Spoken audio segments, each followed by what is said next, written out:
నమస్తే, నేను మీ Gopi. Welcome back to our channel. ఈరోజు మనతో వచ్చేసరికి పొలిటికల్ అనలిస్ట్ ఎమ్మంది రామారావు గారు ఉన్నారు. సార్ నమస్తే. సార్ నమస్తే అండి. సార్, ఈరోజు రిలీజ్ చేసిన బడ్జెట్లో కేవలం 2 పార్టీలకి మాత్రమే అవి అనుకూలంగా ఉన్నాయని రాహుల్ గాంధీ గారు ట్వీట్ చేశారు. మీ కుర్చీ కాపాడుకోవడానికి మాత్రమే ఈ బడ్జెట్ ప్రవేశపెట్టినట్టుంది, కానీ సామాన్య ప్రజలకు అందుబాటులో ఉన్నట్టుగా మీ బడ్జెట్ లేదని చెప్తుంది. సో దాని గురించి మీరేం చెప్తారు? ముందుగా మనం చెప్పుకోవాల్సింది ఏమిటంటే, ఆంధ్రులుగా మనం బాగా వెనకబడిపోయి ఉన్నాం. ఇప్పుడు మిగతా రాష్ట్రాల తాలూకు పరిస్థితి వేరు. మన ఈ ఉభయ రాష్ట్రాలు అయిపోయిన తర్వాత, వేరైపోయిన తర్వాత మన మోదీ గారే ఆయన వ్యాఖ్యానం చేశారు, తల ఒక చోట ముండం ఒక చోట ఉంది అని చెప్పేసి. తర్వాత అంటే ప్రస్తుతించడం జరిగింది, కానీ దానికి పర్యవసానం కార్యాచరణ ఏమీ జరగలేదు. తర్వాత కాలంలో జగన్మోహన్ రెడ్డి గారు పరిపాలించారు. ఆయన పరిపాలనకి అలవాటు లేదు, చేత కాదు. ఆయన పాపం తోచింది ఏమిటంటే, ఏదో పిల్లలకి తాయిలాలు ఇస్తే మళ్ళీ ఆడవాళ్ళు గెలిపించేస్తారనే ఒక భ్రమలో ఒక 10 ఏళ్ళు వెనక్కి తీసిపోయినాడు ఆంధ్ర రాష్ట్రాన్ని. ఎందుకంటే విద్య, వైద్యం, సాగునీరు, తాగునీరు, పరిశ్రమలు, భారీ పరిశ్రమలు, పోలవరం ఇవన్నీ ఉన్నాయి కదా. ఇవన్నిటిలో దేని మీదైనా చెయ్యి వేశాడా? ఇంతవరకు ఆయన ప్రోగ్రెస్ ఏమిటంటే, రిపీట్, ఆయన ప్రోగ్రెస్ ఏమిటంటే 26 జిల్లాలు ఉన్నాయి. 26 జిల్లాల్లో వైఎస్ఆర్సీపీ బిల్డింగులు కట్టుకున్నాడు. తర్వాత అనఫిషియల్గా కట్టడాలు ఎన్నో కట్టుకున్నాడు అన్నమాట. ఆ పులివెందులు వెళ్ళినట్టయితే వాళ్ళ తాలూకు అరాచకాలు బయటపడతాయన్నమాట. ఆ స్కూల్కి ఇచ్చినటువంటి స్థలాలు, ఇంకేదో ఒక దేవాలయాల తాలూకు స్థలాలు, ఇవన్నీ కూడా కబ్జాలు చేయడంతోనే ఆయనకి 5 నిమిషాలు ఆయన కళ్ళు మూసుకొని పరిపాలన సాగించాడు. కనుక కళ్ళు మూసుకొని అన్ని పనులు చేశారు వాళ్ళు. ఈ పని ఆ పని కాదు.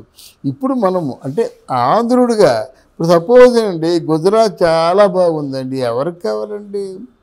ఉత్తరప్రదేశ్, యూపీ చాలా బాగుందండి, ఎవరికి కావాలండి? ఇప్పుడు కర్ణాటక చాలా బాగుందండి, మనకేమిటండి లాభం? చెప్తున్నాను. అంటే ఎవరి రాష్ట్రాలు వారు కోరుకుంటారు జనరల్గా. అవన్నీ ముందడుగేసి ఉన్నాయి. మన రాష్ట్రం తాలూకు ప్లేస్ ఎంత చివరి నుంచి ఎదుర్కోవాలి, మొదటి నుంచి ఎదుర్కోవడం కాదు. ఇది మన రాష్ట్రం ప్లేస్ అయినప్పుడు మనం ముందు మన రాష్ట్రం బాగుపడే సూచనలు ఏమైనా ఉన్నాయా? భవిష్యత్తుని తీర్చిదిద్దేటువంటి ఒప్పందాలు కానీ వరాలు కానీ ఉన్నాయా? ఇది మనం ఆలోచించుకోవాలి. పోలవరం ఎన్నాళ్ళు బట్టి కంప్లీట్ కాలేదు. రాజశేఖర రెడ్డి దానికి కళ అది. మరి ఇంతకాలం ఎందుకు అది పూర్తి కాలేదు? పోలవరం అంటే ఏమిటి? ఆల్మోస్ట్ ఆల్ పోలవరం నుంచి ఉత్తరాంధ్ర వరకు వెళ్ళిపోయేటువంటి ప్రాజెక్ట్ అది. ఆ కళ నెరవేరలేదు. మీ నాన్నగారు మొదలుపెట్టిన కళని నీకు తెలుసు, దాన్ని ముట్టుకున్నావా? ఆపేశావు. అంటే తెలుగుదేశం పార్టీ వాళ్ళు కేవలం 72% పూర్తి చేసినట్టయితే, ఈవెన్ 1% కూడా పూర్తి చేయలేదు. ఎవరికో ఇన్సైడ్ ట్రేడింగ్ ఇస్తామన్నారు. మళ్ళీ చంద్రబాబు నాయుడు ఎవరికి ట్రేడింగ్ ఇచ్చారో ఈయనకే ఇచ్చారు. పోలవరం కానీ కేటాయించిన కేంద్ర ప్రభుత్వం కేటాయించిన నిధుల్ని మింగేశారు. ఆ పోలవరం ఆగిపోయింది. మా ఇంటర్నేషనల్ ఎయిర్పోర్ట్ అని భోగాపురం అన్నారు.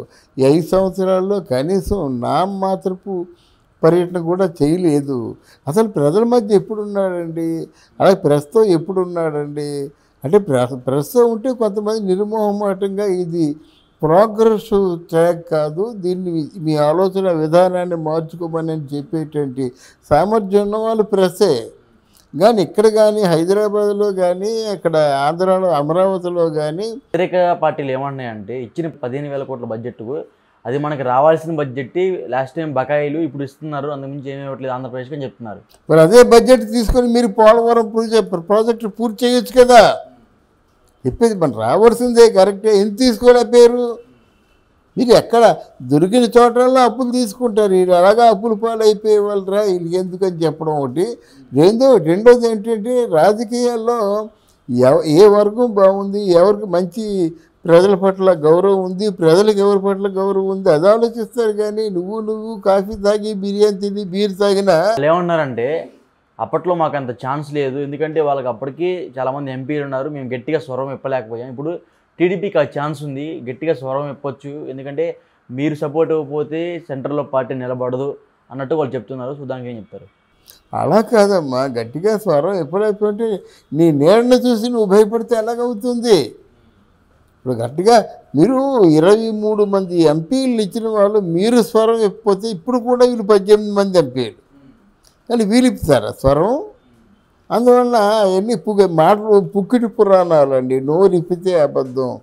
అంటే కేవలం అంత వైభవంగా అంత అంటే మనం అన్ఎక్స్పెక్టెడ్గా వచ్చినటువంటి కేటాయింపుల్ని మనం డైజెస్ట్ చేసుకోలేక ఏదో ఒక మాట చెప్పాలని మాట్లాడడం. కానీ రాహుల్ గాంధీ మాట్లాడినా ఆ పార్టీకి ఆపోజిటే కదా, వైసీపీ మాట్లాడినా కూటమికి ఆపోజిటే కదా. ఆపోజిట్ మాట్లాడారు కానీ ఆ కూటమికి సంబంధించిన వాళ్ళు ఏవైనా వ్యతిరేకంగా మాట్లాడారా?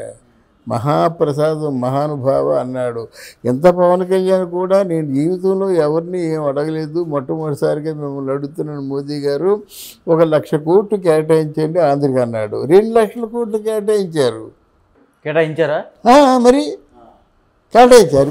ఇంకా సో వాట్, ఇంకేం కావాలి మీకేం కావాలి సార్ ఇస్తా అంటున్నారు. వాళ్ళ ఉద్దేశం ఏంటి? మోడీ సెంట్రల్లో కుర్చీ కాపాడుకోవడానికి ఇవంతా చేస్తుంది ఆంధ్రప్రదేశ్.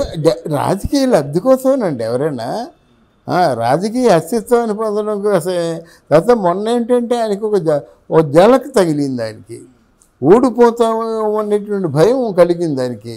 ఆ టైంలో వీరిద్దరూ జేడీయూను తెలుగుదేశం కూటమిని ట్రంప్ కారులాగా ఉపయోగించారు. వాళ్ళు ఉపయోగపడ్డారు.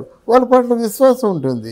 ఒకటి ఇక్కడ ఈ మధ్యకాలంలో మోదీ ఏం చేశారంటే మిగతా రాష్ట్రాల మాట ఎలా ఉన్నప్పుడు కూడా మళ్ళీ బీజేపీ మళ్ళీ మోదీ ప్రస్తావన వస్తుంది.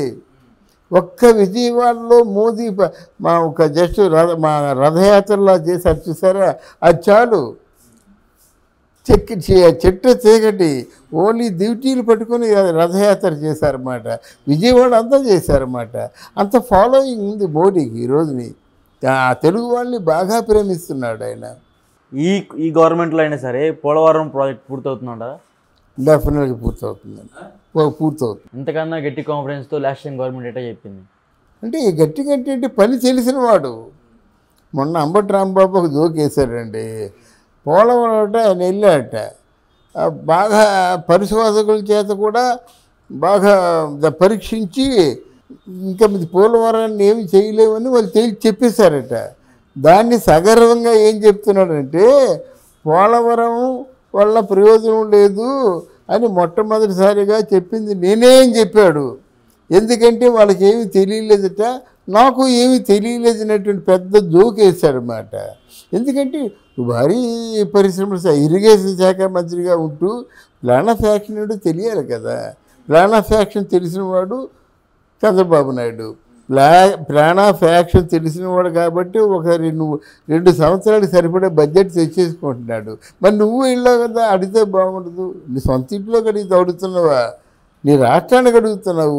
ఇలాంటి పిచ్చి పిచ్చి కూతురు కూసి నువ్వు పూర్తిగా అభస్పాలు అయిపోయేవి. వెళ్ళాడు, తెచ్చుకుంటున్నాడు, హాయిగా నెక్స్ట్ కార్యక్రమాలు చేస్తాడు. పరిశ్రమలు వస్తాయి, బాగా వస్తాయన్నమాట. ఒక పక్క మన లోకేష్ ఒక పక్క పరిశ్రమలు తెస్తున్నాడు, పవన్ కళ్యాణ్ ఫ్రెండ్స్ కొన్ని పరిశ్రమలు తెస్తున్నారు, ఆ తర్వాత ఏమో చంద్రబాబు నాయుడు పరిశ్రమలు తెస్తున్నాడు.